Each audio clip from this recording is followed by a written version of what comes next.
आपके साथ और खबर की शुरुआत कर रहे हैं। जी हां, एक्शन में मुख्यमंत्री योगी। नोएडा ट्विन टावर केस में अब सीएम योगी ने जांच के सख्त निर्देश दे दिए हैं। योगी सरकार अब बिल्कुल एक्शन मोड में आ गई है।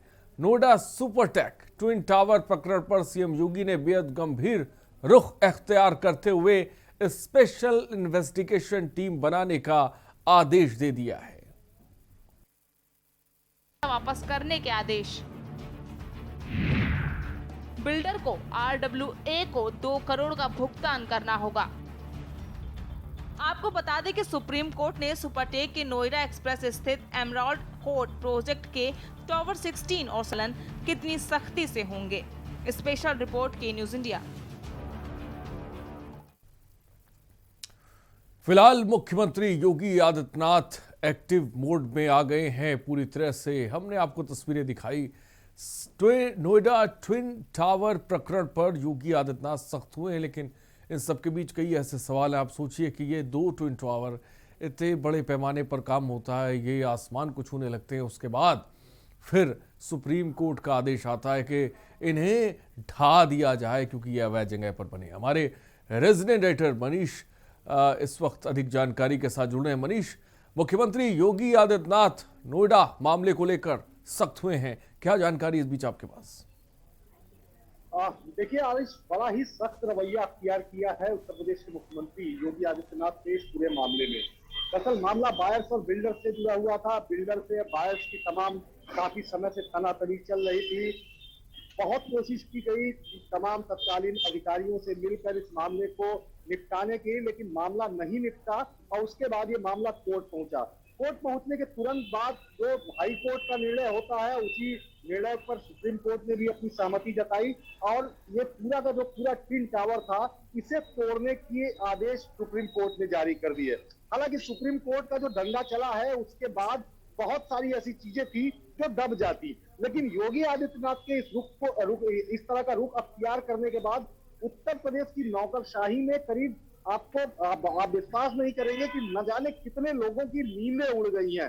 दरअसल 2004 से लेकर 2017 तक बहुत सारे ऐसे अधिकारी हैं जो बतौर नोएडा में सीईओ के तौर पर तैनात रहे। उसमें से बहुत से अफसर जो आज भी उत्तर प्रदेश सरकार में बहुत ही महत्वपूर्ण पदों पर बैठे हुए हैं। उन तमाम लोगों की जो स्थिति है वो बेहद खराब है, क्योंकि सुप्रीम कोर्ट ने तो ये निर्णय लिया कि ये गलत बिल्डिंग गलत बनाई गई है, लिहाजा बायर्स का पैसा वापस किया जाए। लेकिन जो मुख्यमंत्री का रुख है, मुख्यमंत्री के रुख के बाद मुख्यमंत्री ने सीधे सीधे निर्देश दिया है कि तब से लेकर अब तक इस प्रकरण में जितने भी लोग वहां अधिकारी तैनात रहे हैं, उनकी भूमिका की जांच कराई जाए। आखिर किस तरीके से ये 35-40 मंजिला इमारत बनकर तैयार हो गई, जब ये सब कुछ इसमें गड़बड़ी थी, तो आखिर कौन वो लोग थे जिनकी शहर पर बिल्डर ने इतना बड़ा प्रोजेक्ट खड़ा किया। तो ऐसे में आरिश ये समझना होगा कि अब तमाम उन अधिकारियों के सामने मुश्किलें खड़ी होने वाली हैं, क्योंकि पता ही है आपको कि इस मामलों में उत्तर प्रदेश के मुख्यमंत्री का कोई जवाब नहीं है। और जहां भी आपने देखा होगा कि लगभग जहां भी इस तरह का कुछ मामला मिला हो, चाहे भ्रष्टाचार का मामला हो या अनिवार्य सेवानिवृत्ति, आपने देखी है कि किस तरीके से अधिकारियों को दी गई है।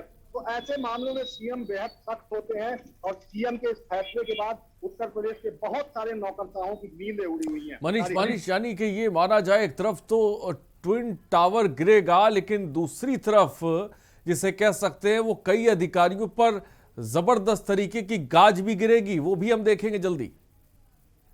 बिल्कुल आरिश, बिल्कुल। देखिए, अगर नोएडा विकास प्राधिकरण की बात करें, जो सीईओ नोएडा का पोस्ट होता है या जो सीईओ होते हैं, यहाँ वहां पर जो लैंड एक्विजिशन डिपार्टमेंट में जो लोग रहे हैं, ये इतिहास है। आमतौर पर नौकरशाही में चर्चा की जाती है, इतिहास है कि जो एक बार नोएडा विकास प्राधिकरण या ग्रेटर नोएडा विकास प्राधिकरण या नोएडा गाजियाबाद की पोस्टिंग पर जो भी अफसर एक बार चला जाता है, बताया जाता है कि उनकी संपत्तियों में अकूत इजाफा होता है। बहुत सारे ऐसे लोग हैं जिनका नाम किसी खुले कैमरे पर लेना मुनासिब नहीं है, तो बहुत सारे ऐसे लोग हैं जो वहीं नोएडा गए हैं और नोएडा जाके वहां लाखों और करोड़ों अरबों के मालिक बन गए हैं। तो ऐसे अफसरों की एक बड़ी लंबी चौड़ी फहरिस्त है। अब चूंकि मामला इसलिए महत्वपूर्ण हो गया क्योंकि जब वहां पर अधिग्रहण, भूमि अधिग्रहण शुरू हुआ तो अधिग्रहण के दौरान वो लोग जो लैंड एक्विजिशन डिपार्टमेंट में थे, उन लोगों की क्या भूमिका रही, जो लोग इस प्लानिंग डिपार्टमेंट में, हालांकि कल ही जो मुकुल गोयल थे, अभी गीडा में तैनात थे, प्लानिंग अफसर थे, उस दौरान जो है वो नोएडा अथॉरिटी में तैनात थे, उन्हें कल ही सस्पेंड कर दिया गया, कल ही मुख्यमंत्री के आदेश पर सस्पेंड कर दिया गया। लेकिन उसके बाद बहुत सारे ऐसे नाम हैं जो अभी सामने आने बाकी हैं। हालांकि एसआईटी का गठन मुख्यमंत्री ने आज टीम 9 की बैठक में तमाम लताड़ भी लगाई क्योंकि कल ही इस मामले में फैसला ले लिया था, लेकिन अभी तक एसआईटी का गठन नहीं हुआ। अब मुझे लगता है कि कैबिनेट बैठक समाप्त हो गई है और अभी कुछ देर बाद हम लोगों के सामने एसआईटी की टीम का नाम भी आ जाएगा कि किन किन अधिकारियों को इस मामले में जांच सौंपी गई है। तो निश्चित रूप से अब देखना बस ये होगा, इसमें खास देखने वाली बात ये होगी कि एसआईटी में जो अफसर जिनकी एसआईटी बनाई जाती है उसके जो अफसर होते हैं वो किस तरह की रिपोर्ट देते हैं और किस तरीके से पूरे प्रकरण की जांच करते हैं। निश्चित रूप से अगर प्रकरण की कायदे से जांच होती है तो बहुत सारे ऐसे लोग हैं जिनके सामने दुश्वारियां खड़ी हो सकती हैं। बेशक मनीष, और सवाल ये भी है कि आखिर कैसे मिली भगत से इतनी, जिसे कह सकते हैं कि गगनचुंबी इमारतें ये खड़ी कर दी जाती है। फिलहाल एसआईटी का गठन किया जाएगा, जल्दी आप नाम भी बताएंगे, लेकिन इन सब के बीच जिनका पैसा फंसा हुआ है, जिन लोगों ने इस पे पैसा लगाया, आम आदमी ने फ्लैट लेने के लिए, घर लेने के लिए, उनको कैसे पैसा मिलेगा और कब तक पैसा मिलेगा? देखिए, बाकायदे इसके लिए सुप्रीम कोर्ट ने निर्देश दिए हैं। वो बिल्डर से पैसा, वो जो भी बिल्डर ने पैसा बायर्स का लिया है, उस बिल्डर को भी पैसा देना पड़ेगा। निश्चित रूप से कोर्ट का आदेश है। हाँ, देर सवेर जरूर हो सकती है, लेकिन जिस तरीके से मुख्यमंत्री ने कड़ा रुख अख्तियार किया है, तो इससे आप अंदाजा लगा सकते हैं कि किस तरीके से पूरे प्रकरण को लेकर मुख्यमंत्री गंभीर है। लगातार 2 दिनों से इस मामले में वो अपनी नजर बनाए हुए हैं। तो मुझे नहीं लगता कि इसमें बिल्डर कोई हीला हवाली करेगा, क्योंकि जो टावर है वो तो ध्वस्त होना ही होना है। लेकिन अगर बिल्डर ने हीला हवाली की तो आप समझ ही सकते हैं कि यहाँ पर मुख्यमंत्री बड़ी बात मनीष आपने कही कि सीधी सी बात है, पैसा तो देना ही पड़ेगा और हीला हवाली करी तो कार्रवाई होगी। फिलहाल एसआईटी टीम जिसे कह सकते हैं वो गठित की गई है, जल्दी नाम भी बताएंगे मनीष। फिलहाल इस जानकारी के लिए बहुत बहुत शुक्रिया मनीष, और हमारे साथ आप बने रहिए।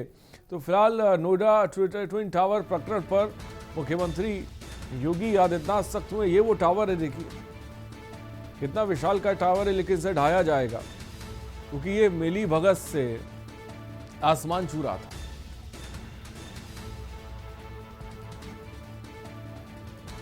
तो खबर इस वक्त आपको बता रहे हैं, मुख्यमंत्री योगी आदित्यनाथ एक्शन मोड में आए हैं। सीएम योगी आदित्यनाथ ने एसआईटी गठित करने के आदेश दे दिए हैं। कौन कौन से अधिकारी होंगे उसके बारे में भी जल्दी के न्यूज़ आपको बताएगा। 2004 से लेकर 17 तक इससे जुड़े प्राधिकरण अफसरों पर शिकंजा कसेगा, यानी कर कई अधिकारियों पर गाज गिर सकती है।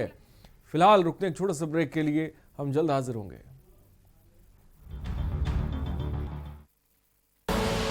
आप देख रहे हैं